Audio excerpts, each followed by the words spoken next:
Hello friend, good morning. मैं प्रेमचंद, मेरे YouTube channel शिक्षा के प्रसार पर आप सभी का स्वागत है। दोस्तों, आज हम लोग क्लास 11 के जहां पर टॉपिक समाप्त हुई थी उसी के आगे पुनः क्या करते हैं, स्टार्ट करते हैं। तो हम लोग देखते हैं धारा रेखी प्रवाह। ये जो है दोस्तों बहुत ही इम्पॉर्टेंट है। ये आप दो प्रकार की परिभाषा पढ़ सकते हैं, जैसा कि मैं एक नॉर्मल रूप से पहले बता देता हूँ, फिर उसके बाद मैं लिख करके उसको अलग तरीके से क्या करूँगा बताऊँगा। जो लिखा रहेगा वही बताऊँगा, लेकिन बताने का नज़रिया थोड़ा अलग रहेगा, डिफरेंट रहेगा, बस हो गया। और कुछ किसी प्रकार कोई चेंजिंग नहीं रहेगा। जैसा कि यहाँ पर ये प्रोसेस हो जाएगा, यदि धारा का प्रवाह एक बिंदु से दूसरे बिंदु से तीसरे बिंदु V1, V2, V3 वेग से प्रवाहित हो तो उसे हम लोग क्या कहेंगे, धारा का प्रवाह कहेंगे, जो बहुत ही सिंपल तरीके से परिभाषा है। अब यहाँ पर हम लोग देखते हैं, इसकी परिभाषा लिख करके देखेंगे और चित्र बनाकर यहाँ पर हम लोग देखेंगे। ओके, देखा जाए। लेकिन यहाँ पर जैसा कि एक वीडियो जो है मैंने जब पहला चैप्टर यहाँ पढ़ाया था, तो यहाँ पर एक क्लास बहुत ही अच्छी, यानी कि व्यक्तियों को, लोगों को और बच्चों को बहुत ही अच्छी लगी और वो क्लास मेरी बहुत लोग पसंद कर रहे हैं। तो उसके लिए मैं आपको थैंक यू वेरी मच दोस्तों। तो हम लोग इसी प्रकार आप हम लोग को क्या करिए, सपोर्ट करते रहिए और हम आपको सपोर्ट करते रहेंगे। किसी भी प्रकार कोई भी समस्या होगी तो आप लोग क्या करिएगा, मैसेज करिएगा व्हाट्सएप पर। मैं नंबर अपना दिया हूँ, उसमें सिर्फ आपका मैसेज जाएगा, व्हाट्सएप के जरिए कॉल नहीं लग पाएगा, ये थोड़ा ध्यान दीजिएगा। ओके, तो हम लोग चलते हैं अपने तथ्यों पर, देखते हैं किस किस प्रकार के तथ्य होते हैं। ओके, तो यहाँ पर ये बिंदु हो जाएगा दोस्तों क्या, धारा रेखी प्रवाह। धारा रेखी प्रवाह। ओके, तो धारा रेखी प्रवाह होता क्या, इसको थोड़ा समझिए क्योंकि बहुत ही इम्पोर्टेंट कड़ी है। तो यहाँ पर हम लोग ये कह सकते हैं, कुछ अलग लिखने की हम लोग प्रयास करते हैं। जब कोई द्रव इस प्रकार प्रवाहित होती है, इस प्रकार प्रवाहित होती है कि क्या, कि किसी क्या, किसी एक बिंदु से क्या, एक ही बिंदु से क्या, एक ही बिंदु से या एक ही बिंदु में से क्या, एक ही बिंदु में से गुजरने वाली क्या, गुजरने वाले द्रव के कण क्या, गुजरने वाले द्रव के कण एक ही पथ पर क्या, पथ पर चलते हैं क्या, चलते हैं। तो द्रव के प्रवाह को धारा रेखी प्रवाह कहते हैं क्या, धारा रेखी प्रवाह कहते हैं। ओके, धारा रेखी प्रवाह कहते हैं। अब इसको आप लोग समझिए, ध्यानपूर्वक देखिए। अब जैसे कि यहाँ पर देखिए, जब कोई द्रव इस प्रकार प्रवाहित होता है, जब कोई द्रव इस प्रकार प्रवाहित होता है कि किसी एक ही बिंदु में से गुजरने वाले द्रव के कण एक ही पथ पर चलते हैं, तो द्रव के प्रवाह को धारा रेखी प्रवाह कहते हैं। क्या, धारा रेखीय प्रवाह कहते हैं। मैं पुनः इसको पढ़ता हूँ और आपको मैं इसको चित्र के माध्यम से क्या कर रहा हूँ, समझाने जा रहा हूँ, और चित्र भी आप क्या करिए देख लीजिए। ओके, जैसा कि यहाँ पर यदि चित्र बनाया जाए तो दोस्तों, तो यहाँ पर कुछ इस प्रकार रहेंगे। अब मान लीजिए कि यहाँ से क्या हुआ, गमन किया यानी कि निकला, गुजरा, तो यहाँ v वेग से क्या होगा, v1 वेग से चलेगा और ये क्या है, बिंदु A है। फिर पुनः यहाँ से चलेगा, v2 वेग हो जाएगा, लेकिन बिंदु क्या हो जाएगा, B हो जाएगा। फिर यहाँ से क्या होगा, यहाँ से चलेगा तो ये v3 हो जाएगा और बिंदु क्या हो जाएगा, C मेरा हो जाएगा। यानी कि यहाँ मेरे कहने का अर्थ ये है कि किसी एक ही बिंदु में से गुजरने वाले द्रव के कण एक ही पथ पर चलते हैं तो द्रव के प्रवाह को क्या कहेंगे, धारा रेखीय प्रवाह कहते हैं या कहेंगे। तो जैसा मान लीजिए कि मैंने जो अभी इससे पहले जो परिभाषा बताया, तो वो परिभाषा क्या है, यदि किसी पथ पर एक बिंदु से दूसरे बिंदु से तीसरे बिंदु की ओर द्रव प्रवाहित हो तथा v1 v2 v3 वेग से क्या हो, गतिमान हो या प्रवाहित हो, तो उसे हम लोग क्या कहेंगे, धारा रेखीय प्रवाह कहेंगे। ये भी परिभाषा है, जो आपको उचित लगे वो आप क्या करिए, लिख लीजिए। ओके, तो हम लोग आगे चलते हैं। देखिए इसके बाद क्या पॉइंट है। ओके, रब किया जाए दोस्तों। तो ये सब बहुत ही इम्पोर्टेंट तथ्य हैं, इसको आप थोड़ा ध्यानपूर्वक देखिए, क्योंकि ये सब तथ्य इतने इम्पोर्टेंट हैं। एनसीईआरटी पैटर्न में कुछ नहीं दिए हैं, यानी कुछ ऐसे बिंदु हैं जो नहीं दिए हैं, उसको मैं सोच रहा हूँ करवाते चलूँ और उसको एक भी बिंदु न छोड़ूँ, बल्कि जो नहीं दिए हैं, जो छोड़ दिए गए हैं, उनको भी पढ़ा देता हूँ। और रही बात 11 की, और 11 का पेपर तो फिलहाल त्रैमासिक, छमाही, वार्षिक होगा, वो भी स्कूलों में होगा। यदि आप जानते रहेंगे तो आने वाले सत्रों में जो कंपटीशन तैयारी करोगे इंटर के बाद, तो उसमें आपका ये क्या होगा, प्रोसेस जो है लिखाया जा रहा है वो क्या होगा, मदद देगा। ओके, अब हम लोग चलते हैं देखने कि इसके बाद कौन सी पॉइंट है। अब यहाँ पर हम लोग प्रक्षुब्ध कह सकते हैं। क्या, प्रक्षुब्ध। देखिए इसको देखिएगा, हेडिंग है प्रक्षुब्ध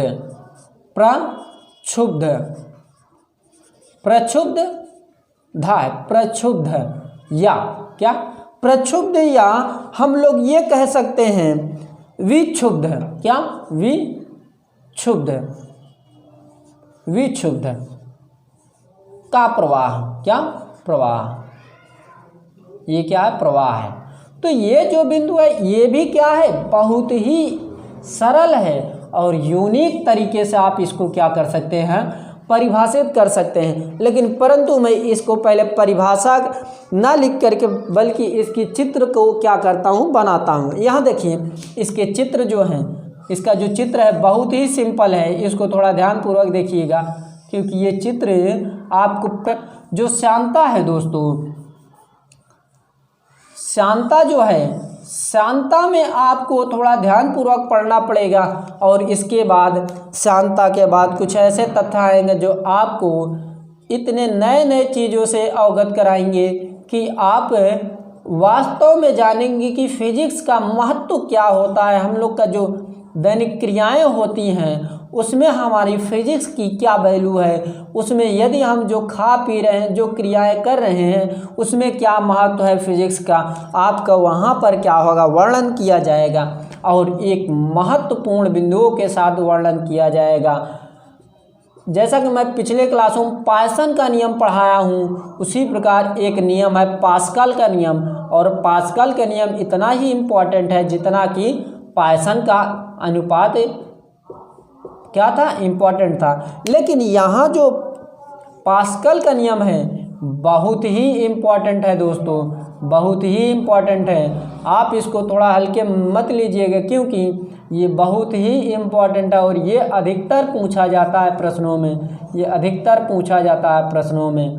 किसी भी प्रकार की यदि कोई भी दिक्कत हो तो आप क्या करिए, हमसे कमेंट के जरिए क्या कर सकते हैं, पूछ सकते हैं। यदि रही बात कमेंट, यदि कमेंट नहीं हो पाता तो आप मेरा व्हाट्सएप नंबर व कॉल नंबर ले लीजिए। ये है मेरा व्हाट्सअप नंबर व कॉल नंबर, इससे भी मैं व्हाट्सअप चलाता हूँ, जैसे कि 8707366279। ओके, 8707306279। ओके, अब इसके आगे जैसे कि मैं इसको परिभाषित करता हूँ, और परिभाषा जो है बहुत ही इम्पोर्टेंट है। ओके, किसी द्रव का प्रवाह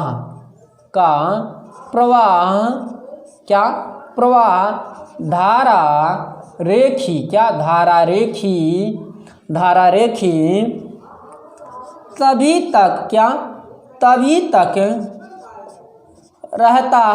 तभी तक रहता है जब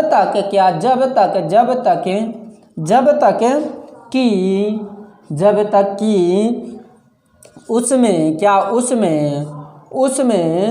बहने का वेग एक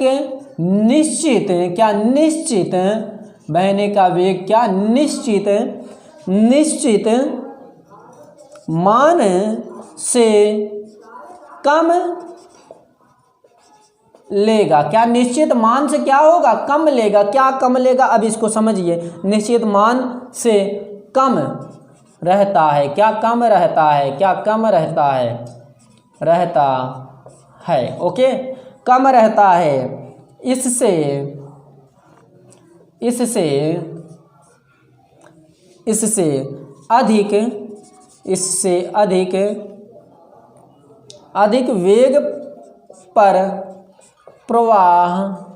इससे अधिक वेग पर प्रवाह भंवर धाराएं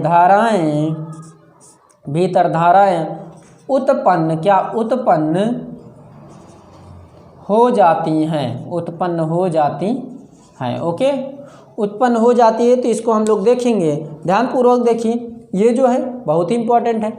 अब देखिए, ये जो तथ्य हैं, ये तथ्य उसको डिनोट करता है, जैसे कि किसी द्रव का प्रवाह रेखित तभी तक रहता है जब तक उसमें बहने वाले वेग एक निश्चित मान से कम रहता है। इससे अधिक वेग पर प्रवाह हुआ, यानी कि जब नॉर्मल रूप से धारा प्रवाहित होगी, यानी कि यहाँ पर द्रव प्रवाहित होंगे, तो वो एक नॉर्मल रूप से सीधी भी जा सकती है, थोड़ा टर्न भी हो सकती है।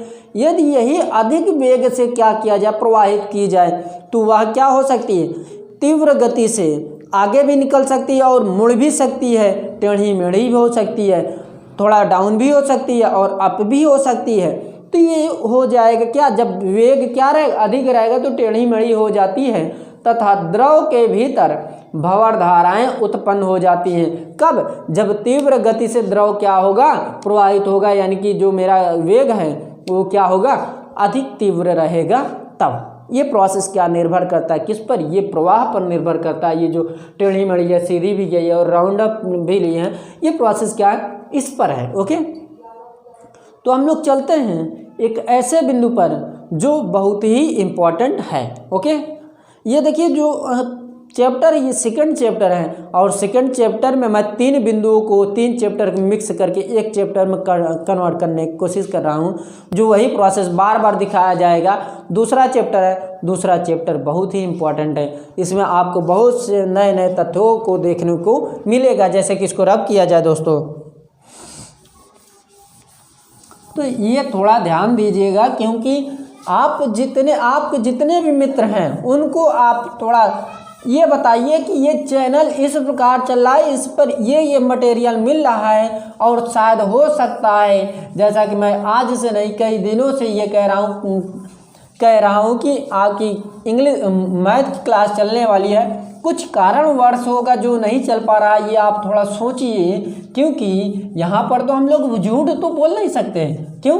क्योंकि हमको आपको एक अच्छे राह पर और आपको अच्छा ज्ञान देना है, ना कि आपको भटकाना है। ये होगी वो भी मैथ वाले सर जी के, बहुत ही जल्द होगी, आप थोड़ा धैर्य रखिए, बस हो गया। ओके, तो हम लोग चलते हैं उस तथ्य पर जो आपको थोड़ा क्या करेगा, मदद करेगा आने वाले बिंदुओं पर। ओके, तो यहाँ पर ध्यान दीजिएगा क्योंकि ये जो बिंदु है बहुत ही इम्पोर्टेंट है। तो यहाँ पर हम लोग लिख सकते हैं द्रव का क्या, द्रव का सीमांत वेग, क्या सीमांत वेग, द्रव का सीमांत वेग जो है ये बहुत ही इम्पोर्टेंट है। इसको थोड़ा आप ध्यानपूर्वक देखिएगा क्योंकि ये सब तथ्य बहुत ही जरूरी हैं। द्रव का वेग यानी कि द्रव के प्रवाह के वेग अधिक, क्या अधिक या अधिकतम, आप लोग लिख लीजिएगा, अधिक या अधिकतम,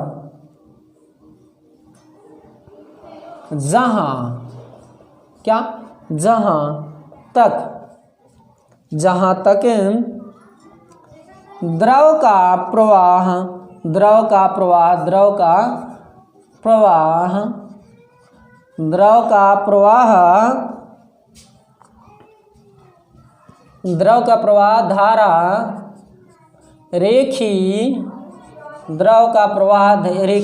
धारा रेखी रहता है, क्या रेखी, यहाँ पर या नहीं रहेगा, यहाँ आप लोग शुद्धिकरण कर लीजिएगा।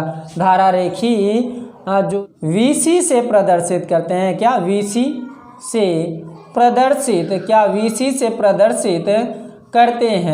से प्रदर्शित करते हैं। तो ये ध्यान दीजिए कि ये जो VC है बहुत ही इम्पोर्टेंट है। यहाँ देखिएगा ये VC क्या है, मेरा द्रव का सीमांत है। VC बराबर क्या होगा, RN नहीं, ये R ईटा है, क्या R ईटा है अपान रो A। ओके, ये जो है अपान रो है, यानी कि ये P जो है इसको P नहीं बोलेंगे, इसको रो बोलेंगे। और यहाँ पर ये हम लोग लिख सकते हैं कि जहाँ रो द्रव का घनत्व है, ईटा द्रव का श्यानता है, क्या श्यानता है,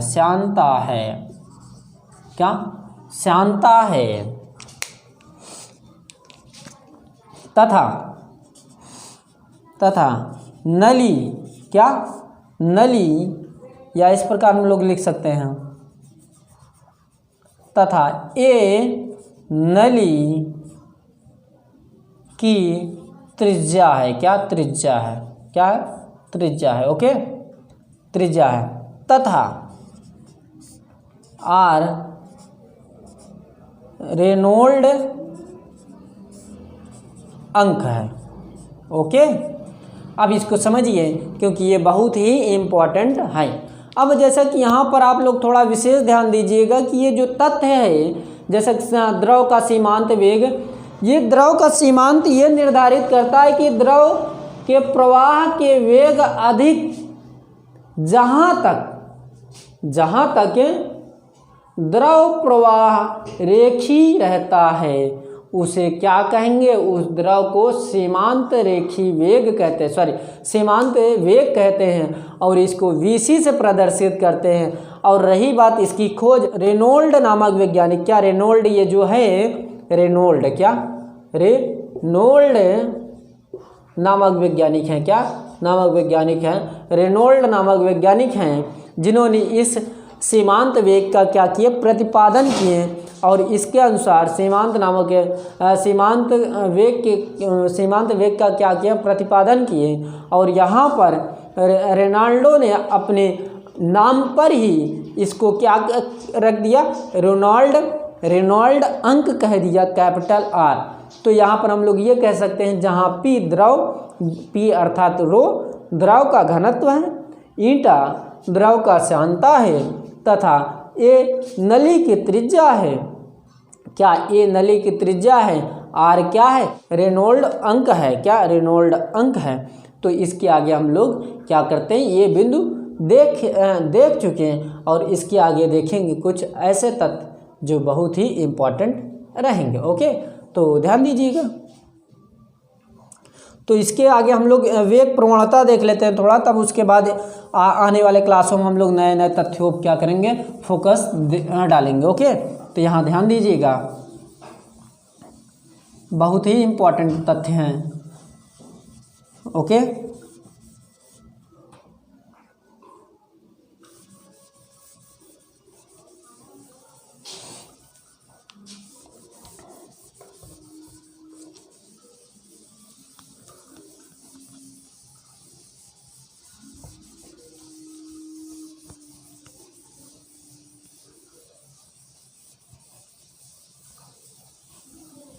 तो यहाँ पर हम लोग देखते हैं वेग प्रवणता, क्या वेग प्रवणता, वेग प्रवणता,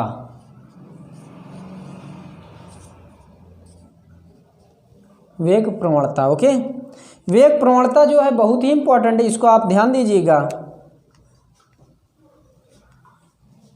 जब कोई द्रव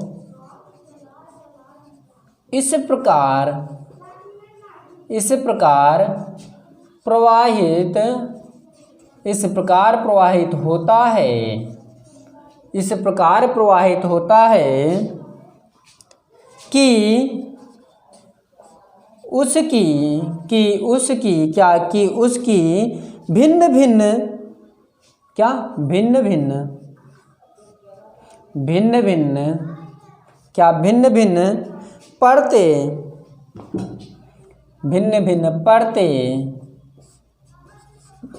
भिन्न फिर पुनः भिन्न भिन्न लिखा जाए, क्या भिन्न भिन्न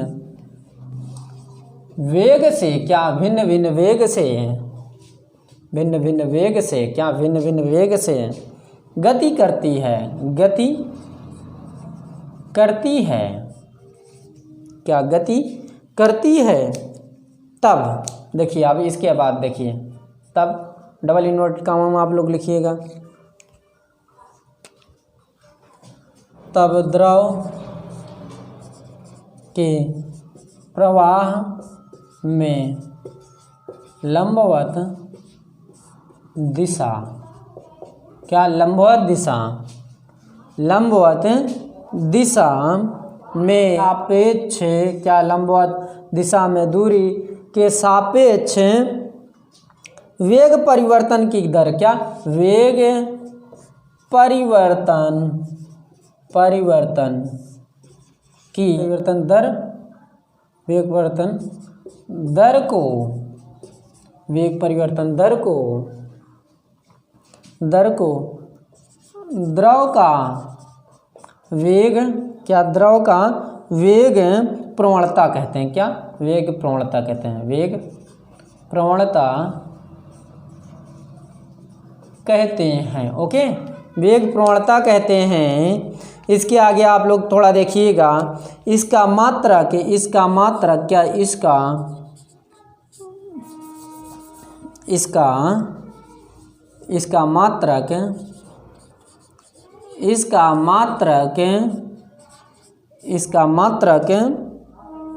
प्रति सेकंड होता है, क्या प्रति सेकंड, और इसकी विमा टी इनवर्स होता है, क्या टी इनवर्स होता है। अब देखिए यहाँ पर जो प्रोसेस, इसको थोड़ा समझिए क्योंकि ये बहुत ही इम्पोर्टेंट है। ओके, जैसा कि यहाँ ध्यान दीजिएगा, जब कोई द्रव इस प्रकार प्रवाहित होता है कि उसकी भिन्न भिन्न परतें भिन्न भिन्न वेग से गति करती हैं, जो परतें हैं भिन्न भिन्न परत हैं और भिन्न भिन्न वेग से क्या कर रही, गति कर रही, भिन्न भिन्न उसकी परत हैं वह भिन्न भिन्न वेग से वो परतें क्या कर रही, गति कर रही हैं। उसको आप ध्यान दीजिएगा, गति करती हैं। तब अब देखिए, इसको डबल इन्वर्टेड कॉमा में लिखा गया है, द्रव के प्रवाह में लंबवत दिशा में दूरी के सापेक्ष वेग परिवर्तन की दर को द्रव का वेग प्रवणता कहते हैं। इसका मात्रक प्रति सेकंड होता है, क्या प्रति सेकंड, अर्थात यहाँ पर ये कहलाया जा रहा है कि 1/, सेकेंड। इसको हम लोग क्या कहते हैं, प्रति सेकेंड। यदि इसको ऊपर ले जाएंगे क्या हो जाएगा, या इस प्रकार हम लोग कह सकते हैं सेकेंड को क्या कहते हैं, यस से डिनोट करते हैं। वीमा रखेंगे, क्या वीमा रखने पर तो ये वीमा हो जाएगा 1/, सेकेंड का क्या होता है टी हो जाएगा, ये ऊपर जाएगा क्या हो जाएगा t-1 इन्वर्स में हो गया। तो ये प्रोसेस रही क्या, इसके कुछ महत्वपूर्ण तथ्य जो बहुत ही इम्पोर्टेंट हैं। ये जो तथ्य हैं इस पर आप थोड़ा ध्यान पूर्वक क्या करिए, पढ़िए, और कहीं भी किसी प्रकार कोई भी समस्या हो रही क्या करिए, आप मेरे पास कॉल कर दीजिए। जो नंबर मैं दिया तो उसी नंबर क्या करिए, कॉल करिए, और उस पर आप क्या करिए, वार्तालाप करिए कि सर यहाँ पर प्रोसेस क्या होना चाहिए था, क्या हो गया, या इस प्रकार ये प्रोसेस कैसे होगा, आने वाले क्लास में क्या प्रोसेस रखा जाएगा। और मान लीजिए कि जिस दिन से लाइव क्लास स्टार्ट हो जाएगी तो यहाँ पर जितने जो मेंबर हैं, जो मेरे पर्सनल मेंबर हैं या जो वैसे हैं, उनको सभी को 1 क्लास से 2 क्लास से क्या किए जाएंगी, शेड्यूल के अकॉर्डिंग क्या किया जाएगा, व्यवस्थित किया जाएगा, और उनको वहाँ क्या दिया जाएगा, शिक्षा दिया जाएगा, अध्ययन कराया जाएगा। ओके, तो दोस्तों यदि मेरी क्लास पसंद आ रही हो प्लीज़ लाइक कीजिए, शेयर कीजिए, कमेंट करना ना भूलें, और अपने मित्र यार को भी बताइए कि मैं यहाँ स्टडी कर रहा हूँ, इस चैनल पर स्टडी कर रहा हूँ, और आप लोग भी देखिए कि यहाँ पर अच्छा ज्ञान मिलता है किसी भी प्रकार की। उनको भी कोई दिक्कत हो तो आप उनको कहिए कि इस नंबर पर कॉल करिए, प्रोसेस इतना होता है। ओके, तो आज क्लास यहीं पर समाप्त करते हैं। थैंक यू वेरी मच, धन्यवाद दोस्तों।